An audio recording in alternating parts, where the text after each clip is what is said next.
trying to get them away. He's wanting them to get away. Hey, guys, this pretty girl's coming, and I want to talk to her a bit, so get out of here. And they say, well, we can't leave. We haven't fed the sheep yet. We haven't watered the sheep. Well, why haven't you watered the sheep? There's a big stone here. We're not going to be able to water the sheep. We can't move this stone. We got to wait for more shepherds to get here to be able to move this stone. Well, Jacob channels his inner teenager. Why do I say channel his inner teenager? Because as a teenager and you trying to impress a girl, you're going to come up with stupid strength. Or like if you've been in church realm anytime, teenage boys picking up metal chairs. You know, those teenage boys that have a girl in the youth department that they like and they want to impress, they're going to grab like 12 metal chairs. Yeah, I'm a man. It's like you just cried the night before because she didn't look at you, but here, I'm a man. Don't act like you never done it, guys. We've all been there. So Jacob's like, what do you mean you guys can't move this stone? He goes over there, moves the stone. Look at it there in verse number 9. And while he spake, Rachel came. He says, where is it? There it is. He says that verse number 10. He says, and it came to pass when Jacob saw Rachel, the daughter of Laban, his mother's brother, and the sheep of Laban, his mother's brother, that Jacob went near and rolled the stone from the well's mouth and watered the flock of Laban, his mother's brother. He's like, what do you mean, guys? You can't move this rock. I don't move it by myself. I gotta impress this girl.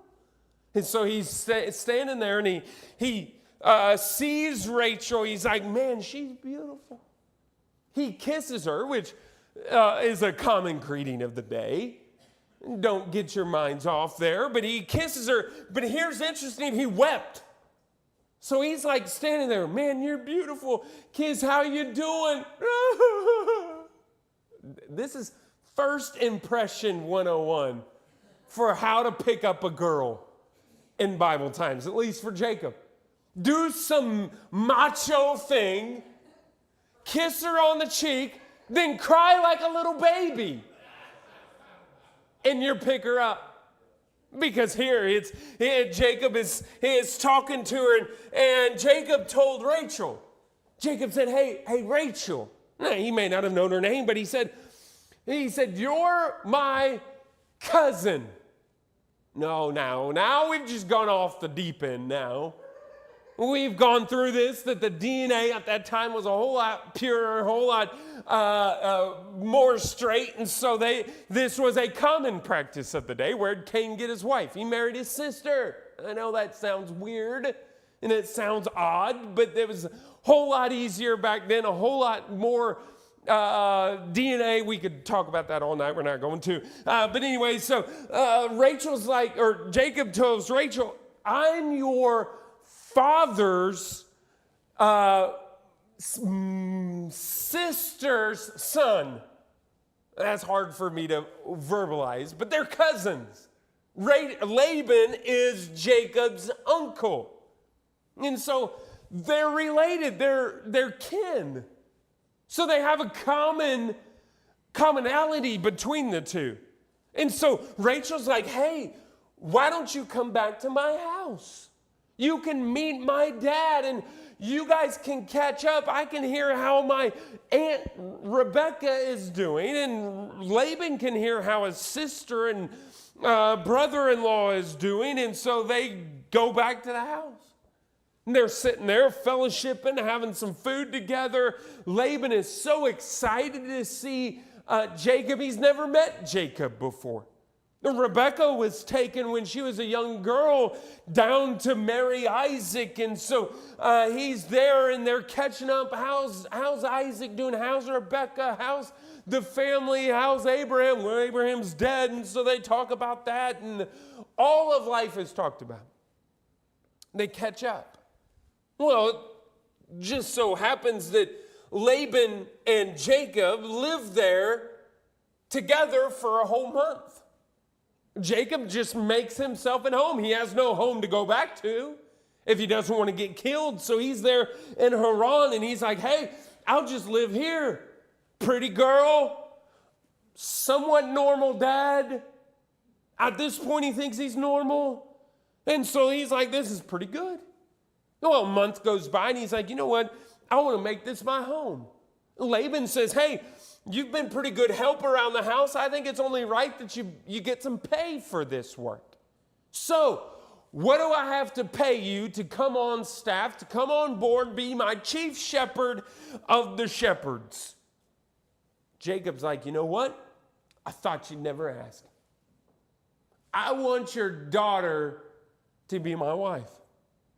I want Rachel to be my wife. Now, in Bible times, this was a common thing of the paying of the dowry, and you'd pay the father for the right to marry his daughter. And so Jacob and Laban make this agreement. Yeah, 7 years you can work. 7 years you can work, and you can, at the end of those 7 years, you can marry my daughter. Jacob's like, sign me up. Let's do it. Now, 7 years of pay in today's age, that's a lot of money. It's a big deal for Jacob to sign on to this and say, I'll work 7 years for Rachel. But look in verse number 20. And Jacob served 7 years for Rachel. And they seemed unto him but a few days for the love he had for her. It almost seems like the Hallmark movie. It's like the perfect setting. She's so beautiful. And he has to work 7 years for her. But it only seems like a few days because he loved her so much. 7 days pass. Here's the time for the wedding. The wedding march song happens. The dowry has been paid. It's the time of the wedding. Well, the trickster is about ready to be tricked. Jacob, in their day and age, the wedding service isn't anything like we have in today's age, but the wedding would have been giving the bride to the groom to consummate the marriage. And that's what happens. You see, Laban had another daughter besides Rachel. Rachel was the youngest. The oldest was a girl by the name of Leah. Now, we see the Bible lists Leah as tender-eyed. I've heard this preached many times, and preachers will say, tender-eyed means she was cross-eyed. Tender-eyed means she was ugly. She was like the redheaded stepsister, and I'm sorry if you're redheaded tonight, but it's like the stepsister that wasn't as pretty as Rachel. I don't think that's necessarily what the author is intending to say, but Leah's name means weary. Her actual name means that. So when it talks about tender-eyed, she most likely would have had soft eyes. It means that she wasn't cross-eyed. She wasn't snaggle-toothed. She wasn't this ugly girl that some would say that she was. I think she was a very beautiful girl. She just probably had, she was maybe looked tired and wore out maybe. But that was what her name means. And it's mentioned that she was tender-eyed. And so she was soft-eyed, and they had to have looked somewhat alike because Jacob didn't even notice. Rachel, however, is described as beautiful. And she was there in verse number 17, it says beautiful, well-favored. That means that she was the whole package to Jacob. What it essentially boils down to is Jacob really liked Rachel. She was beautiful to him. And Leah was not. Doesn't mean that Leah was not pretty, but to Jacob, he really thought Rachel was beautiful. So the wedding night happens. Laban gives to Jacob Leah instead of Rachel. That wedding night happens, the consummation of the marriage, and in the morning time, Jacob wakes up. Now, there's some that would say, well, Jacob was so drunk from the wedding night and the party time that would have been the wine and all that feasting that he wasn't in the right frame of mind. It could have been that Leah and Rachel looked a lot alike, which is probably what I would oppose or suppose happened. And he woke up and he's like, whoa now, you're not Rachel. Yeah, surprise. You're not the one I worked 7 years for. And the first thing he does is he runs to Laban. Look there in verse number 25. And it came to pass that in the morning, behold, it was Leah. Oh, man, what a bummer. And he said to Laban, what is this that thou hast done unto me? Did not I serve thee for Rachel?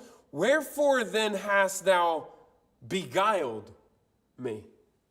The word beguiled that Jacob uses to describe what Laban did to him is the exact same word that Isaac used in description to Esau what Jacob did to Isaac.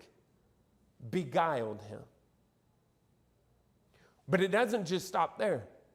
Laban in the next verse, he goes, it's custom in our area, in our region of the world, it's custom that the younger not be married until the oldest is married.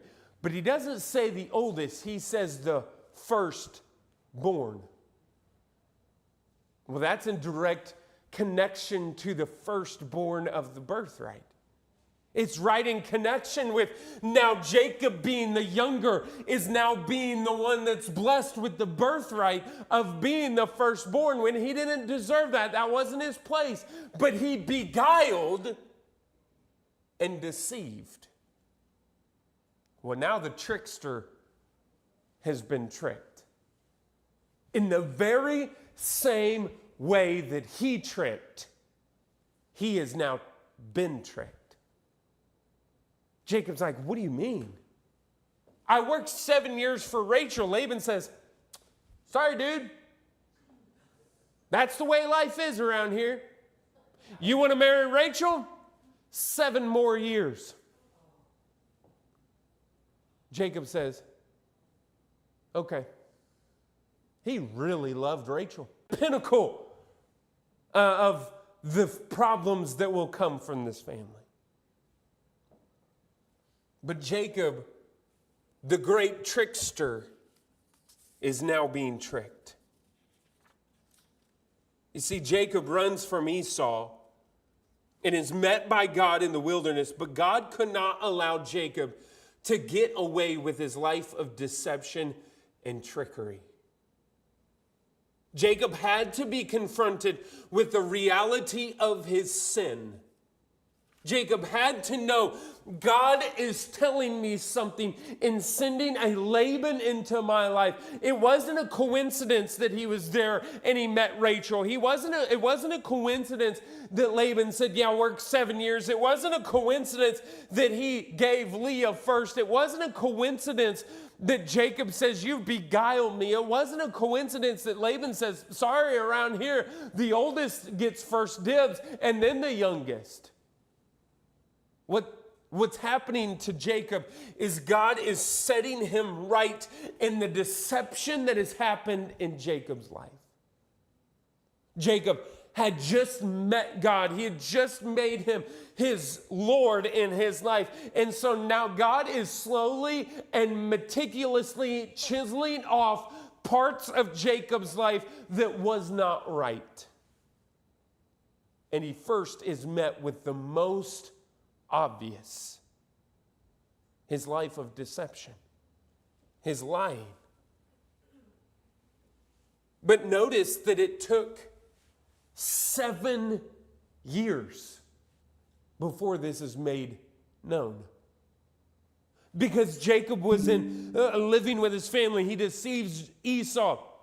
And then the birthright is given. He flees. He goes to Haran and he works for Rachel 7 years before God does anything in confronting Jacob.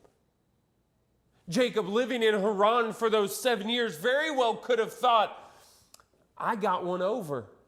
I'm good. I'm in the clear. I'll never see any consequence from that. Esau has no clue where I am. I'll never face any consequences for that decision.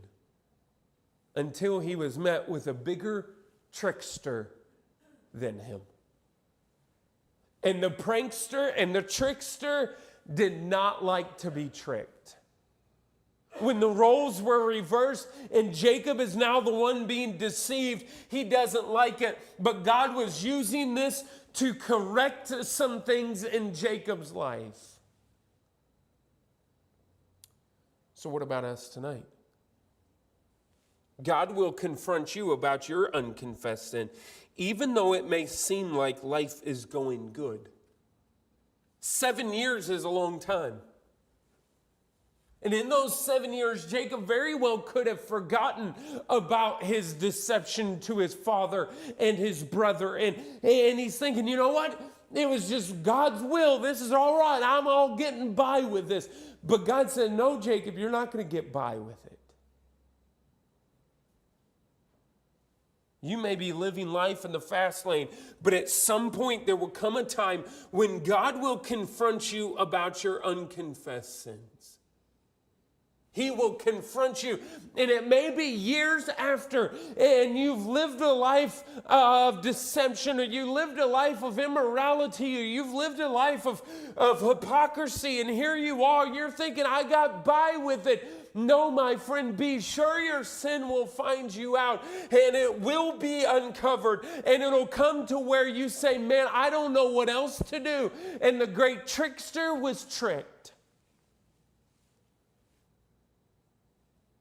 And it took in Jacob's life a deep inward searching to say, you know what, I was wrong.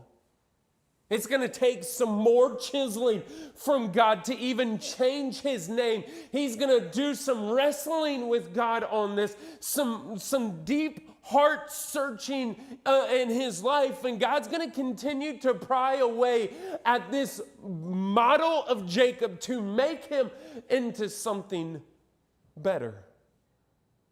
And in your life, God may be chiseling away at you. And he's saying in your life, he's uncovering some unconfessed sin. And he says, get this right in your life, because I have something better for you. I don't want you to live as though you were Jacob the supplanter. I want you to live as you're Israel, God's people, blessed by God. But it's a process. And this process first began in Jacob's life of the uncovering of his deception. And it met him with the exact same way he had been deceived. He had deceived. He is now being deceived that same way. And I don't know what it may be in your life, but you've got something that is there and it's festering in your life, and you say, I'll deal with it some other time.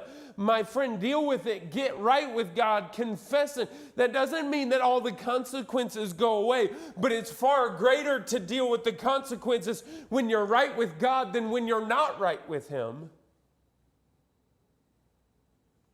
Here, Jacob was confronted by God. Even when life was going good, God still showed up to Jacob and said, you've got some things in your life to get right. And you may be sitting here tonight saying, Pastor, you know what? I've been saved for 40 years. There's nothing in my life. And there may not be. And praise the Lord for that. But I would encourage you tonight to take a deep look into your heart and say, is there anything unconfessed that I haven't dealt with? Well, Pastor, life's going so good. That doesn't mean anything. That doesn't mean that God can't show up 7 years down the line and say, you know that time that you did this? Oh, God, that was a long time ago. Yeah, but it's unconfessed. Get right today. Don't make God confront you. Jacob ran from Esau and is met by God in the wilderness. But God could not allow Jacob to get away with his life of deception and trickery. And God cannot allow you to get away with unconfessed sin. Father, I come to you tonight. Lord, I thank you for this passage, and I thank you for the study of your word. And that from the life of Jacob, we can see how we might be living like him. Oh, it may not be deception as Jacob's was, but it's something that is in our life that we have left unconfessed. We've not allowed you to have free reign in our hearts and in our lives, thus bringing about a future confrontation. And I pray that as you are confronting us tonight as a sign of mercy and grace, that we would get right with you tonight. Maybe there's somebody here tonight that has never made you their personal Savior. And they're confronted with the life of sin that is left without God. I pray that they would come to a saving knowledge of you today. I pray that however you've spoken to our hearts, that we will respond. In your name I pray, amen. Heads bowed, eyes closed. I encourage you to stand with me tonight. If God's spoken to your heart, the invitation is open.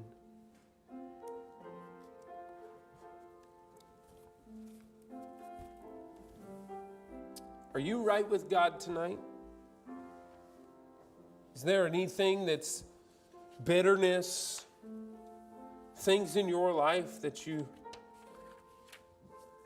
just letting go by? I encourage you to respond if the Lord's spoken to your heart.